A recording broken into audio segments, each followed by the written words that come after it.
திருப்புகழ் 853. கும்பமு நிகர்த்த கொங்கையை வளர்த்த கொஞ்சு கிளி ஒத்த மொழிமானார் குங்கும பணிக்குள் வன்புழுகு விட்ட கொந்தளகம் வைத்த மடவார்பால் வம்புகள் விளைத்து நண்புகள் கொடுத்து மங்கி நரகத்தில் மெலியாமல் பண் கையிலை சுற்றி வந்திடு பதத்தை வந்தனை செய் புத்தி தருவாயே. பம்பு நதி உற்ற பங்கொரு சமர்த்தி பண்டுள தவத்தில் அருள் சேயே. பைம்புயல் உடுத்த தண்டலை மிகுத்த பந்தனை நகர்க்குள் உறைவோனே. சம்பு நிழலுக்குள் வந்து அவதரித்த சங்கரர் தமக்கும் இறையோனே.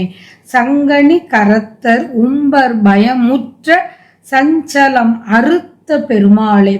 சங்கணி கரத்தர் உம்பர் பயமுற்ற சஞ்சலம் அறுத்த பெருமாளே. வன் கையிலை சுற்றி வந்திடு பதத்தை வந்தனை செய் புத்தி தருவாயே. குடத்தை போன்ற கொங்கை வளர்த்துள்ளவர்களும் கொஞ்சும் கிளி போன்ற பேச்சை உடையவருமாகிய மான் போன்ற விலைமங்கையர்கள் குங்குமம் முதலிய அலங்காரத்துடன் நல்ல புனுகையிட்டு வாரப்பட்ட கூந்தலை உடைய விலைமங்கைகள் என்ற இவர்களிடத்தில் வீணான செயல்களை செய்து நட்பு செயல்களை காட்டி அழிந்து நரகத்தில் விழுந்து வருந்தாதபடி வளப்பம் வாய்ந்த கைலை மலையை வளமாகச் சுற்றி வந்து நின் திருவடியை வணங்கி போற்றி துதிக்கின்ற அறிவை எனக்கு தந்தருளுவாயாக.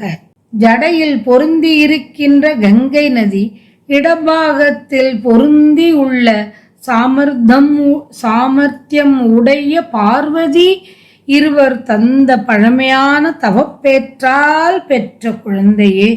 கரிய மேகங்கள் தங்கும் சோலைகள் மிக்க பந்தனை நல்லூர் என்ற தலத்தில் மகிழ்ந்து வீற்றிருப்பவனே. நாவல் மர நிழலில் வந்து தோன்றிய சிவபெருமானுக்கும் தலைவனே. சங்கை கையில் உடைய திருமாலும் வானவரும் அடைந்த அச்சத்தினால் ஏற்பட்ட மனக்கவலையை அழித்த பெருமாளே. சங்கணி கரத்தர் உம்பர் பயமுற்ற சஞ்சலம் அறுத்த பெருமாளே. நின் திருவடியை வணங்கி போற்றி துதிக்கின்ற அறிவை எனக்கு தந்தருளுவாயாக என்று இறைஞ்சியவாறு